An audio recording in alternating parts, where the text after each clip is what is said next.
بسم اللہ الرحمن الرحیم۔ السلام علیکم۔ میرا نام فریدہ ہے اور میں ایک چھوٹے سے گاؤں کی بیوہ عورت ہوں۔ میرے شوہر کے انتقال کے بعد زندگی کی مشکلات نے مجھ پر یلغار کر دی۔ روزگار کا کوئی وسیلہ نہ تھا اور میرے 3 بچوں کی پرورش کی ذمہ داری میرے کندھوں پر تھی۔ میں نے سوچا کہ کیوں نہ اپنے شوہر کے محبوب پکوان حلیم کو بنا کر بیچوں۔ میرے شوہر کے ہاتھوں سے بنے حلیم کا ذائقہ گاؤں بھر میں مشہور تھا۔ شروع میں تو مجھے بہت مشکلات کا سامنا کرنا پڑا، مگر پھر میرے دل کی مضبوطی اور اللہ کی مدد سے میرا یہ چھوٹا سا کاروبار چلنے لگا۔ ہر جمعرات کو میں اپنے چھوٹے سے باورچی خانے میں بڑی محبت سے حلیم بناتی اور دیکھتے ہی دیکھتے لوگ اس کے دیوانے ہو گئے۔ ان گاہکوں میں کچھ ایسے بھی تھے جو بظاہر انسان نظر آتے تھے، مگر ان کی آنکھوں میں ایک عجیب سی چمک ہوتی تھی، جیسے وہ کسی اور ہی دنیا سے آئے ہوں۔ ان کی موجودگی سے مجھے کبھی خوف نہیں آیا، بلکہ ایک عجیب سی تسکین ملتی تھی۔ ایک بار رات کا وقت تھا جب میں اپنے باورچی خانے میں حلیم تیار کر رہی تھی۔ بچوں کو سلایا تھا اور دل میں اللہ کا نام لے کر کام میں لگی ہوئی تھی۔ اچانک دروازے پر دستک ہوئی۔ میرے دل کی دھڑکن تیز ہو گئی۔ رات کے اس پہر کون ہو سکتا ہے؟ میں نے دروازہ کھولا تو سامنے ایک آدمی کھڑا تھا۔ اس کی آنکھوں میں ایک گہری چمک تھی جو عام لوگوں میں نہیں ہوتی۔ کیا آپ کا نام فریدہ ہے؟ اس نے نرمی سے پوچھا۔ جی، میں ہی فریدہ ہوں۔ آپ کو کسی مدد کی ضرورت ہے؟ میں نے حیرانی سے جواب دیا۔ مجھے ایک دیگ حلیم کی پکوانی ہے، مگر فجر ہونے سے پہلے۔ اس کی بات نے مجھے چونکا دیا۔ رات کے اس پہر ایک دیگ حلیم اور فجر ہونے سے پہلے؟ اتنی جلدی کیسے ممکن ہے؟ حلیم پکنے میں تو کافی وقت لگتا ہے، میں نے جواب دیا۔ میں جانتا ہوں کہ یہ بہت مشکل ہے، مگر یہ ضروری ہے، اس نے عجلت کے ساتھ کہا۔ میں کچھ دیر سوچتی رہی، مگر اس کی آنکھوں کی چمک اور اس کے لہجے کی سنجیدگی نے مجھے اس کے لیے حلیم پکانے پر مجبور کر دیا۔ میں نے اسے اندر بلایا اور اپنے باورچی خانے میں لے گئی۔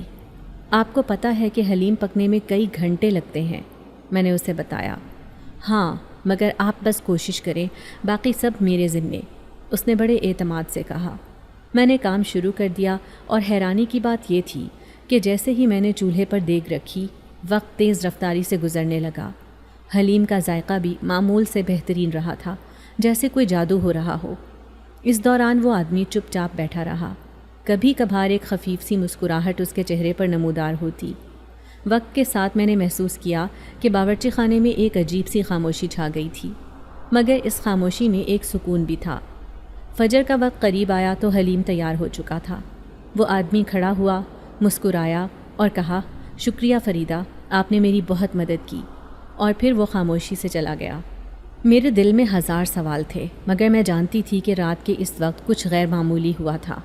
وہ آدمی، اس کی آنکھوں کی چمک اور حلیم جلدی پکنے کی بات، یہ سب کچھ ایک خواب کی مانند تھا۔ مگر اس کے بعد سے میرے حلیم کے گاہکوں میں ایک عجیب سی تعداد بڑھنے لگی، جیسے کوئی میرے کاروبار کی حفاظت کر رہا ہو۔ میرا تعلق ایک نہایت غریب گھرانے سے تھا، بچپن سے ہی یتیم تھی۔ میری ماں نے اپنی حیثیت کے مطابق میری شادی ہمارے ہی جیسے خاندان میں کر دی۔ میرا شوہر ایک ہوٹل میں باورچی کی نوکری کرتا تھا۔ ان کے جانے کے بعد میں بالکل بے سہارا ہو گئی۔ سر پر 3 بچوں کا بوجھ اور اتنی مہنگائی، گھر کا کرایہ سب خود کرنا تھا۔ ساس بھی بوڑھی تھیں جو اپنے بڑے بیٹے کے ساتھ رہتی تھیں۔ ہمارا گھر کرائے کا تھا اور ہم الگ رہتے تھے۔ شروع میں تو زندگی بے حد مشکل تھی۔ کوئی روزگار نہیں تھا اور بچے بھوک سے بلکتے رہتے تھے۔ میں نے بہت کوشش کی کہ کسی طرح کوئی کام مل جائے، مگر گاؤں میں کام ملنا بھی ایک معجزے سے کم نہیں تھا۔ جب میری ساس نے سنا کہ میں کس حال میں ہوں تو انہوں نے اپنے بڑے بیٹے سے کہہ کر میری کچھ مدد کی، مگر یہ بھی مستقل حل نہیں تھا۔ ایک دن ایک پڑوسن نے مجھے مشورہ دیا کہ کیوں نہ میں حلیم بنانا شروع کر دوں۔ گاؤں میں حلیم کی بہت مانگ تھی اور میں نے اپنے شوہر سے حلیم بنانا سیکھا تھا۔ میں نے اس مشورے پر عمل کرنے کا فیصلہ کیا۔ شروع میں تو لوگوں نے میرا مذاق اڑایا، مگر جب انہوں نے میری محنت اور حلیم کا ذائقہ چکھا تو وہ خود میرے گاہک بننے لگے۔ دن کے وقت میں معمول کے مطابق کام کرنے لگی، مگر میری سوچوں میں مسلسل وہی کالی چادر اوڑھے سیاہ آنکھوں والا آدمی ہی یاد آتا رہا، جس نے جمعے کی رات کو مجھ سے حلیم کی بڑی دیگ بنوائی تھی۔ میں نے خود کو کام میں مشغول رکھا تاکہ اس کے بارے میں نہ سوچوں، مگر اس کی پراسرار موجودگی میرے ذہن سے نکلنے کا نام ہی نہیں لے رہی تھی۔ دوپہر کے وقت جب سورج کی روشنی کچن کی کھڑکی سے اندر آ رہی تھی، میں حلیم بنانے کی تیاری کر رہی تھی۔ گاہک آنا شروع ہو گئے تھے اور میں نے اپنے دل میں اس عجیب رات کے خیالات کو دبانے کی کوشش کی۔ ایک عورت آئی اور کہا، فریدہ، آج حلیم کا ذائقہ بہت اچھا ہے، کیا آپ نے کوئی نیا نسخہ آزمایا ہے؟ میں نے مسکرا کر جواب دیا، نہیں، بس دل سے بنایا ہے۔ اسی دوران میرے ذہن میں وہ رات اور وہ آدمی، اس کا چہرہ گھومنے لگا۔ میں نے سر جھٹک کر دوبارہ کام میں دل لگانے کی کوشش کی، مگر ہر بار جب کوئی گاہک آتا میری نظریں خود بخود دروازے کی طرف اٹھ جاتی، جیسے میں کسی کو تلاش کر رہی ہوں۔ شام کے وقت جب بازار میں رونق بڑھنے لگی، ایک چھوٹا بچہ میرے پاس آیا۔ اس نے مجھ سے کہا، آنٹی، ایک آدمی نے آپ کے لیے یہ پیغام دیا ہے۔ اس نے ایک چھوٹا سا کاغذ مجھے تھمایا۔ میں نے کاغذ کھولا تو اس پر لکھا تھا، آپ نے میرے لیے جو کیا اس کا شکریہ، دوبارہ ملاقات ہوگی۔ میرے دل کی دھڑکن تیز ہو گئی۔ یہ وہی آدمی تھا، یہ اسی کا پیغام تھا، مگر یہ پیغام کیسے آیا اور دوبارہ ملاقات کا کیا مطلب تھا؟ میں نے کاغذ کو تہہ کر کے اپنے دل کے قریب رکھا اور سوچنے لگی کہ اس رات کے بعد میری زندگی میں کیا تبدیلی آنے والی ہے۔ رات کے وقت جب میں اپنے بچوں کو سلا رہی تھی، وہ پیغام اور وہ آدمی میرے ذہن میں گردش کرنے لگے۔ ہر طرف سوالات ہی سوالات تھے، مگر جواب کہیں نہیں تھا۔ میں نے اللہ سے دعا کی کہ وہ مجھے ہمت دے اور جو بھی وقت آنے والا ہے اس کا سامنا کرنے کی طاقت دے۔ میں نے ساری عمر عزت کے ساتھ گزاری تھی۔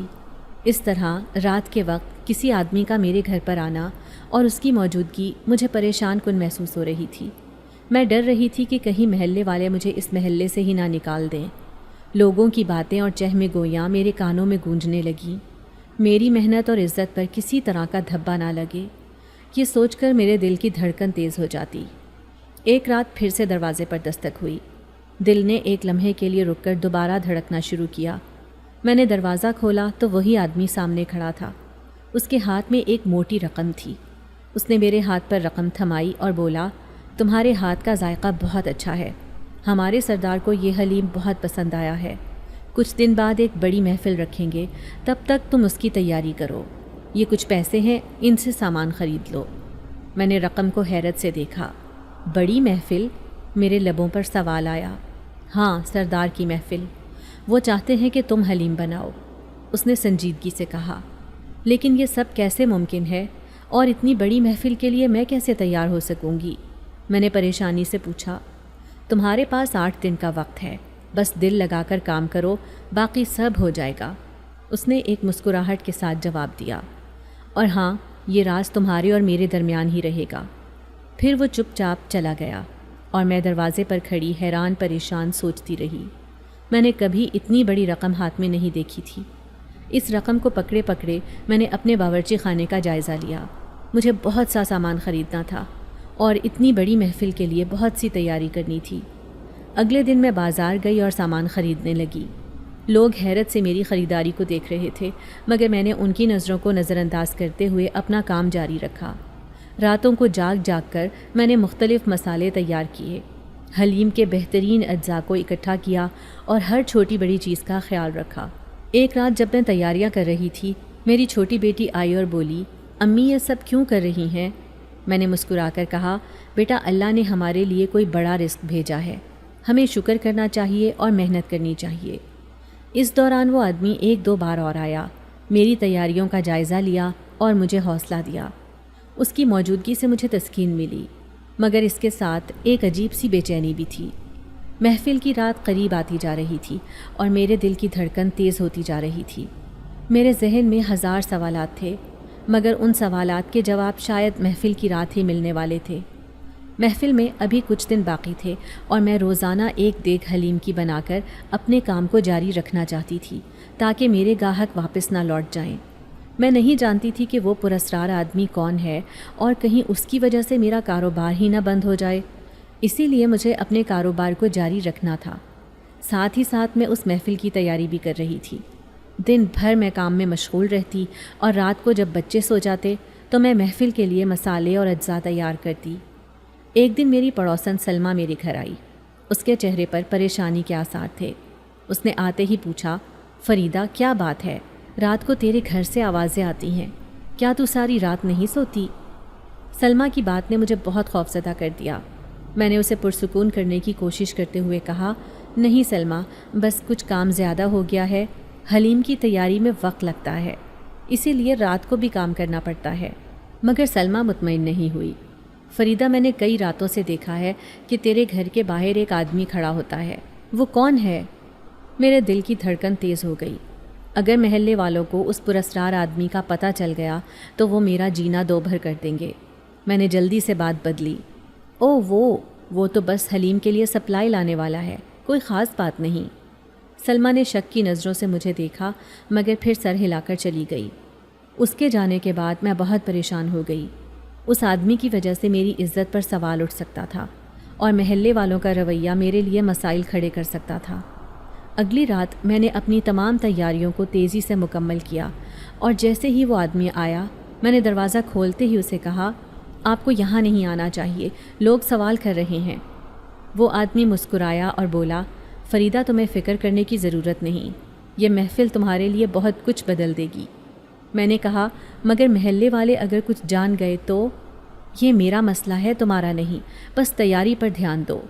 اس نے اپنی پراسرار چمکدار آنکھوں سے مجھے دیکھتے ہوئے کہا۔ میں نے دل میں اللہ کا نام لیا اور دوبارہ اپنے کام میں لگ گئی۔ میں نے اس راز کو چھپانے کی ہر ممکن کوشش کی۔ دن بھر گاہکوں کے لیے حلیم بناتی اور رات کو محفل کی تیاری کرتی۔ ہر رات اس آدمی کی آمد میرے لیے ایک نئے چیلنج کی مانند ہوتی، مگر میں نے اپنی ہمت کو کمزور نہیں پڑنے دیا تھا۔ ایک دن جب میں بازار سے سامان خریدنے گئی تو سلمیٰ کی چند اور پڑوسنوں نے مجھے گھیر لیا۔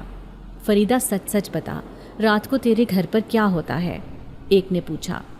میں نے مسکراتے ہوئے جواب دیا، بس کام ہی ہوتا ہے، آپ لوگ بھی تو جانتی ہیں کہ حلیم بنانے میں کتنا وقت لگتا ہے۔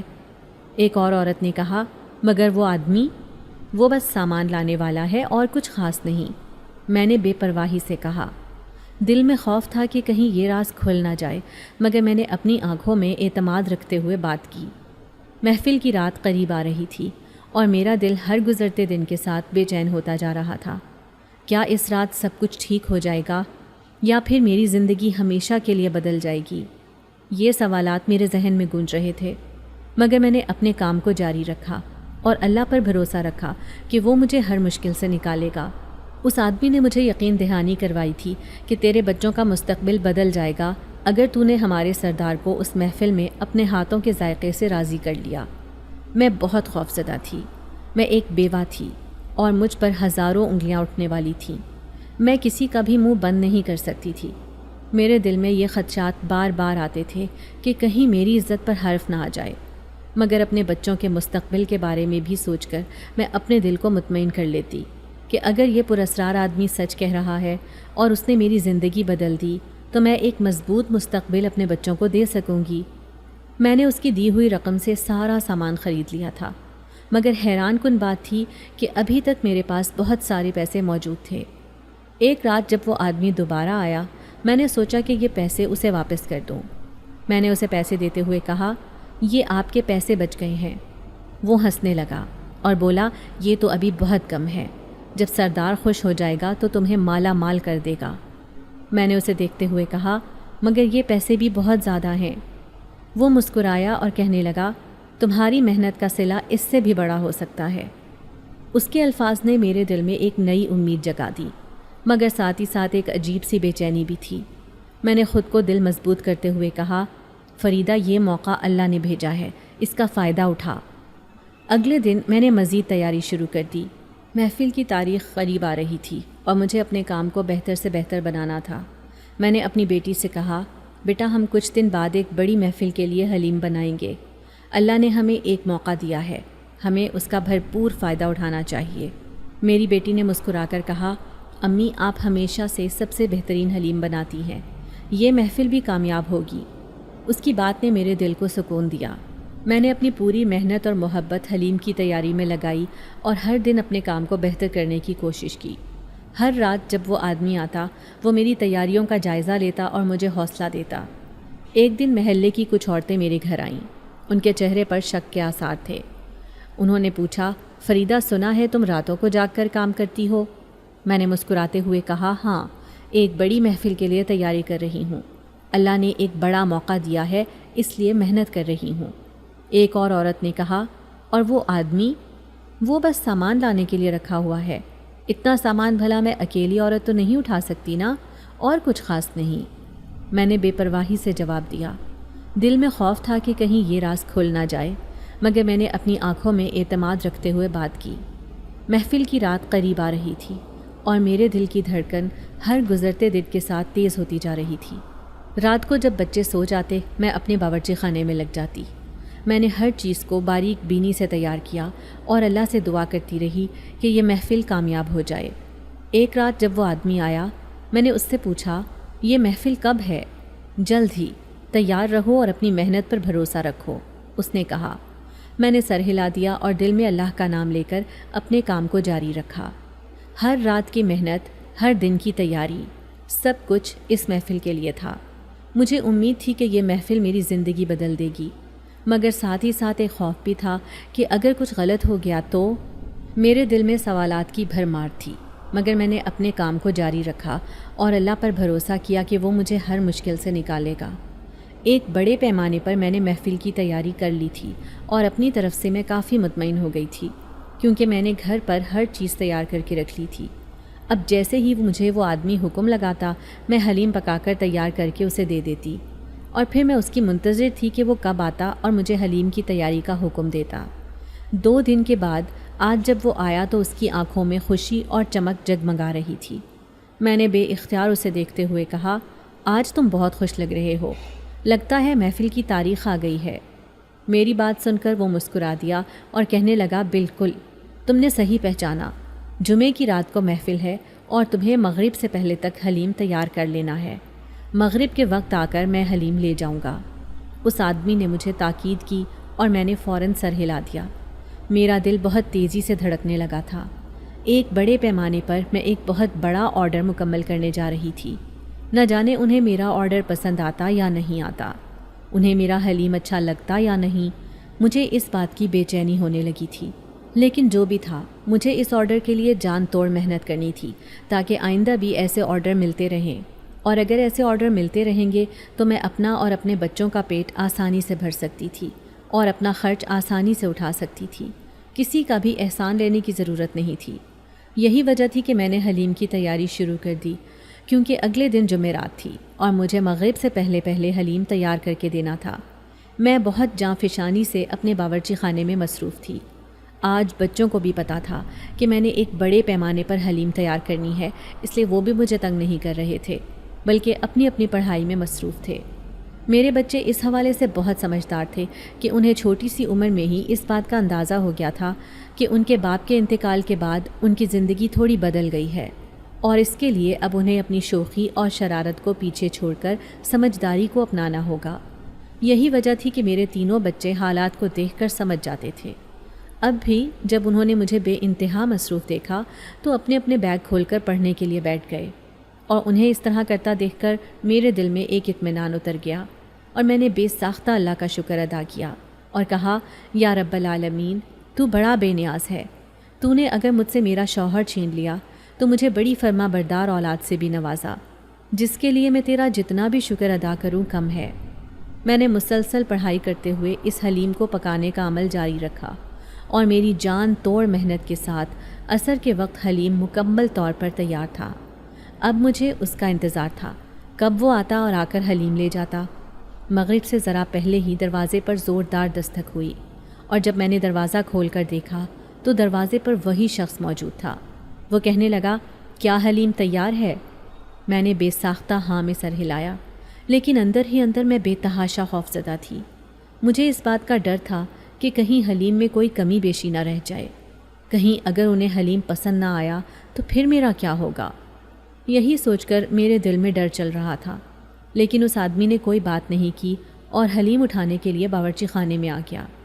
میں نے جب اس اکیلے کو دیکھا تو کہا، تم اتنا بڑا پتیلا اور اتنا وزنی سامان اٹھا کر کیسے لے کر جاؤ گے؟ تو میری حیرت کو نظر انداز کرتے ہوئے وہ کہنے لگا، تم فکر مت کرو، میں لے جاؤں گا۔ یہ کہتے ہوئے اس نے نرمی سے حلیم کا پتیلا اٹھایا، جو کہ کم سے کم بھی 100 کلو کا تھا۔ اٹھا کر وہ آسانی سے اسے لے گیا، اور میں حیرت کے مارے اس شخص کی پشت کو دیکھتی رہ گئی۔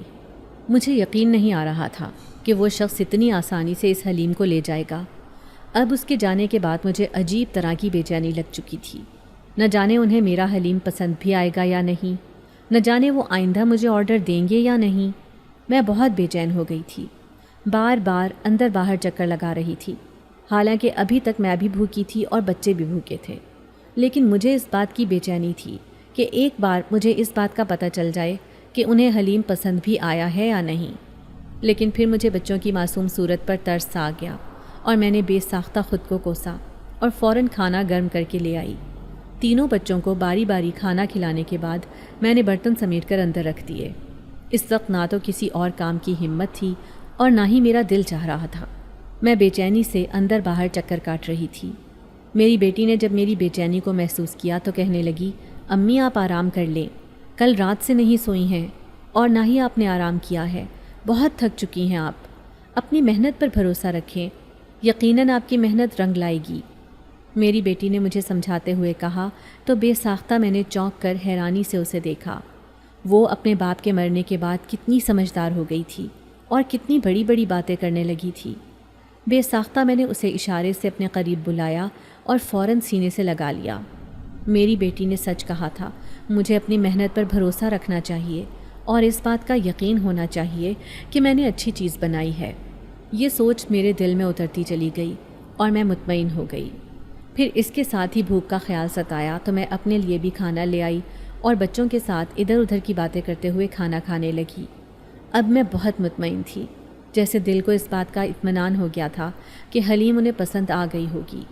اسی لیے رات کو 10 بجے کے قریب میں نے بچوں کو سلا دیا، لیکن میری اپنی آنکھوں سے نیند ابھی بھی دور تھی۔ مجھے صبح کے لیے حلیم تیار کرنی تھی، کیونکہ بازار میں جو حلیم پکنے کے لیے جاتا تھا وہ تو میں روز ہی تیار کرتی تھی اور اس کی تیاری رات کو ہی مکمل کر کے رکھ لیتی تھی۔ اسی لیے میں باورچی خانے میں آ گئی اور صبح کے لیے حلیم کی تیاری کرنے لگی۔ ابھی آدھی رات کا وقت ہی ہوگا جب دروازے پر دستک ہوئی۔ میرا دل ایک دم سکڑ کر سمٹا تھا۔ میں بغیر دیکھے بھی یہ بات بتا سکتی تھی کہ اس وقت دروازے پر کون تھا۔ وہی شخص دروازے پر کھڑا تھا اور میرے پریشان چہرے کو دیکھتے ہوئے کہنے لگا، ارے فریدہ، تم پریشان کیوں ہو؟ میں تمہارے لیے ایک بہت بڑی خوشخبری لے کر آیا ہوں۔ اس شخص کی بات نے میرا دل زور سے دھڑکا دیا۔ میں نے کہا، آخر ایسی کیا بات ہے؟ تو وہ کہنے لگا، دراصل ہمارے سردار کو تمہاری حلیم بہت پسند آئی ہے اور وہاں پر جتنے بھی لوگوں نے حلیم کھائی ہر کوئی اپنی انگلیاں چاٹتا رہ گیا ہے۔ سب نے تمہاری بہت تعریف کی ہے، ان سب نے تمہیں الگ الگ خاصے انعام سے نوازا ہے۔ یہ دیکھو، یہ پورا تھیلا تمہارے انعام سے بھرا ہوا ہے۔ اس نے ہاتھ میں پکڑے ہوئے تھیلے کی طرف اشارہ کیا تو میرا دل ایک دم تیزی سے دھڑکنے لگا۔ وہ اچھا خاصا بڑا تھیلا تھا جس میں وہ میرے انعام کا کہہ رہا تھا۔ میں حیرانی سے اس کی شکل دیکھتی رہ گئی، جبکہ اس نے وہ تھیلا میری طرف بڑھایا اور کہنے لگا، اپنا انعام پکڑو اور یہ لو کچھ رقم ایڈوانس ہے، اگلی جمعرات کو پھر سے اتنی ہی مقدار میں ایسی ہی حلیم بنا کر تیار رکھنا، میں مغرب کے وقت آ کر لے جاؤں گا۔ وہ شخص عجلت میں کہتا ہوا رقم مجھے تھما کر وہاں سے چلا گیا، جبکہ میں ہاتھ میں پکڑی ہوئی رقم اور تھیلے کو دیکھ کر بے حد حیران تھی۔ مجھے جیسے اپنی سماعتوں پر یقین نہیں آ رہا تھا کہ اس میں میرے انعام کی رقم ہے۔ آنکھوں دیکھ کر بھی میں اس بات کو جھٹلا رہی تھی اور بے یقینی کی کیفیت میں کھڑی تھی۔ میں آہستہ سے اندر آ گئی اور دروازہ بند کر کے جیسے ہی اس تھیلے کو کھول کر دیکھا تو یہ دیکھ کر میرے پیروں تلے سے زمین نکل گئی کہ اس میں ایک اچھی خاصی بڑی رقم موجود تھی۔ وہ سارا تھیلا نوٹوں سے بھرا ہوا تھا اور مختلف طرح کے نوٹ اس میں موجود تھے۔ مجھے اپنی آنکھوں پر یقین نہیں آ رہا تھا، آخر اتنی بڑی رقم کوئی انعام کے طور پر کیسے دے دے گا؟ میں بے حد پریشان ہو گئی تھی اور اس تھیلے کو گرہ باندھ کر اپنے کپڑوں والے صندوق میں سب سے نیچے رکھ دیا۔ میرا خیال تھا کہ جب وہ شخص دوبارہ آئے گا تو میں اسے یہ تھیلا واپس کر دوں گی۔ میں اتنی بڑی رقم نہیں لے سکتی، نہ جانے یہ کس نے کس مقصد کے لیے دی ہے۔ میں بیوہ تھی اور ہر قدم پھونک پھونک کر اٹھانا چاہتی تھی۔ یہی وجہ تھی کہ میں نے اس رقم کو استعمال نہ کرنے کا سوچا اور اسے اسی طرح اپنے صندوق میں رکھ دیا۔ اگلے دن جب میں حلیم بیچنے بازار گئی تو مجھے سلمہ مل گئی۔ اس کے ساتھ محلے کی 2 عورتیں اور بھی تھیں۔ سلمہ آنکھیں مٹکا کر کہنے لگی، فریدہ، رات 12 بجے کے قریب تمہارے گھر کے باہر مجھے ایک شخص دکھائی دیا تھا، وہ کیا کر رہا تھا؟ میں نے خاموش نظروں سے اس کی طرف دیکھا اور کہا، کیا تم میری ہر وقت ٹو میں لگی رہتی ہو؟ کیا تمہیں ذرا بھی اندازہ ہے کہ کہ دوسروں کی ٹوہ رکھنا کتنا بڑا گناہ ہے، اور وہ شخص آرڈر کی رقم دینے کے لیے آیا تھا۔ جبکہ میری بات سن کر سلمیٰ کا منہ بن گیا تھا اور وہ کہنے لگی، ارے آرڈر کی رقم تو اس نے تمہیں ہاتھ میں پکڑائی تھی، جبکہ اس نے تمہیں ایک تھیلا بھی دیا تھا، میں نے اپنی آنکھوں سے دیکھا تھا۔ اس تھیلے میں کیا تھا؟ سلمیٰ نے آنکھیں مٹکاتے ہوئے ایک دم آخر میں تجسس کے مارے سوال کیا تو میرے جسم کے رونگٹے کھڑے ہو گئے۔ میں اسے نہیں بتا سکتی تھی کہ اس تھیلے میں کیا ہے، لیکن اس کے ساتھ موجود دوسری عورتیں بھی کھڑی تھیں۔ بہرحال میں نے بات بناتے ہوئے انہیں یہی کہا کہ اس میں کچھ خاص مسالے تھے۔ اس نے کہا تھا کہ حلیم کی تیاری میں یہ استعمال کرنا، وہ ان کے کوئی خاص مسالہ جات ہیں، اسی لیے وہ مجھے دے کر گیا تھا، کیونکہ اگلی جمعرات کو ان کا پھر سے ایک آرڈر ہے اور مجھے وہ مکمل کرنا ہے، اور اب مجھے جانے دو، میرے پاس وقت نہیں ہے، بچے گھر پر اکیلے ہیں۔ میں نے یہ کہتے ہوئے آگے قدم بڑھا دیے، جبکہ اپنے پیچھے موجود ان تینوں عورتوں کی نظریں میں اپنی پشت پر محسوس کر رہی تھی، اور مجھے اس بات کا بخوبی اندازہ تھا کہ وہ عورتیں اب میرے بارے میں غلط باتیں کر رہی ہوں گی، لیکن میں ان کا کچھ نہیں کر سکتی تھی۔ مجھے اپنے کام پر فوکس کرنا تھا اور اسی کو بڑھانا تھا۔ میں نے اب اگلی جمعرات کے حلیم کے لیے تیاری شروع کر دی تھی۔ دالوں کی صفائی، دھلائی اور اس کے علاوہ مسالہ جات کی تیاری میں اچھا خاصا وقت لگتا تھا، اور میں آہستہ آہستہ کر کے یہ کام مکمل کرتی جا رہی تھی تاکہ جب حلیم پکانے کھڑی ہوں تو مجھے کسی بھی قسم کی مشکل پیش نہ آئے۔ یہ ایک ہفتہ بہت تیزی سے گزر گیا تھا۔ ویسے تو وہ شخص اس دن کے بعد سے نہیں آیا تھا، مجھے کہہ گیا تھا کہ اگلی جمعرات کو مغرب کے وقت ہی آؤں گا، اور آج مجھے اس کا انتظار تھا کیونکہ آج اس نے اپنا آرڈر لینے کے لیے آنا تھا۔ اسی لیے جب وہ مغرب کے وقت آیا تو میں نے اسے کہا کہ تم یہاں پر مت آیا کرو، کسی اور کو بھیج دیا کرو۔ عورتیں مجھ پر شک کرنے لگی ہیں اور انہیں اس بات کا شبہ ہے کہ شاید تم کسی غلط ذہن سے میرے گھر پر آتے ہو۔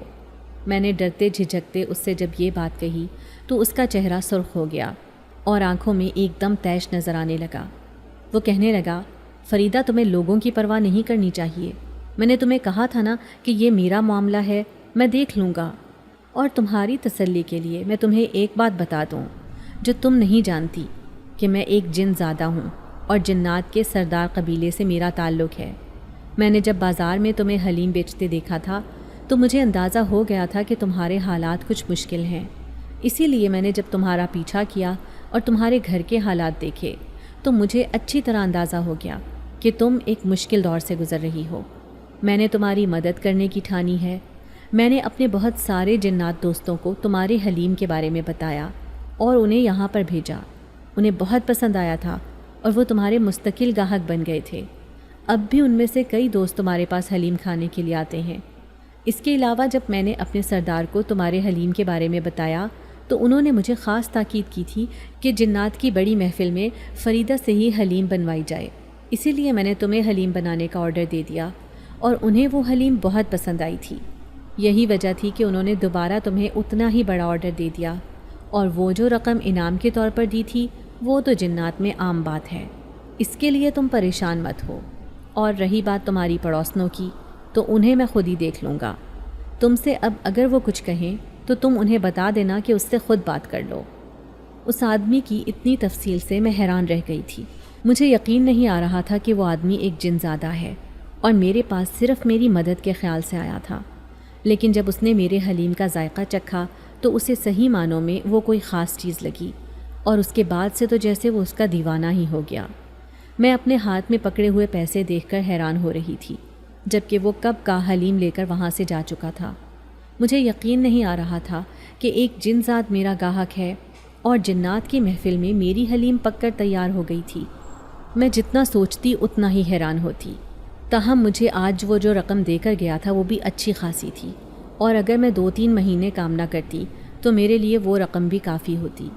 لیکن میں نے اب سوچ لیا تھا کہ وہ جن زادہ ہے تو کیا ہوا، میرے کام آ رہا ہے، میری مدد کر رہا ہے، اور اس نے میرے لیے اتنا کیا ہے تو مجھے بھی اس کے ساتھ سخت رویہ نہیں رکھنا چاہیے۔ وہ جب بھی آئے تو مجھے خوش دلی سے اس سے بات کرنی چاہیے، کیونکہ وہ میرے اوپر بہت بڑا احسان کر رہا ہے۔ میں نے خود کو سمجھا لیا تھا، مجھے اب اس سے کوئی خطرہ نہیں تھا۔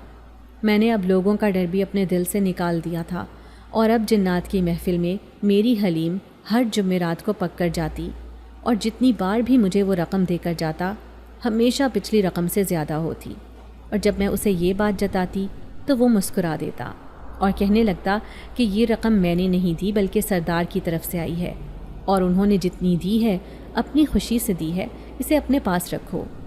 وہ یہ کہتے ہوئے مسکرا دیتا تو میں بھی شکریہ کہہ کر وہ رقم تھام لیتی۔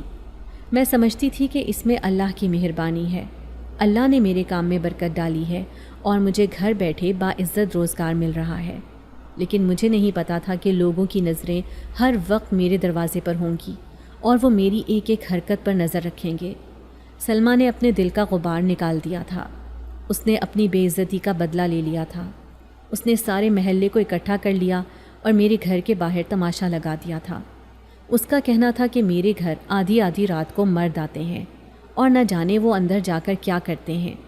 شریفوں کے محلے میں میرے جیسی عورتوں کے رہنے کا کوئی جواز نہیں بنتا، اس لیے اس نے باقی لوگوں کو اپنے ساتھ شامل کر کے مجھے اس محلے سے نکالنے کا منصوبہ بنا لیا تھا، اور گاؤں کے سادہ اور معصوم لوگ اس کی باتوں میں آ گئے تھے، یہاں تک کہ میری ساس اور میرا جیٹھ بھی ان باتوں کو سچ سمجھ بیٹھے تھے۔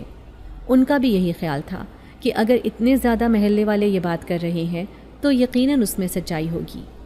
میں اپنے بارے میں کوئی صفائی پیش نہیں کر رہی تھی، اور یہی بات ان لوگوں کو میرے بارے میں مشکوک کر رہی تھی۔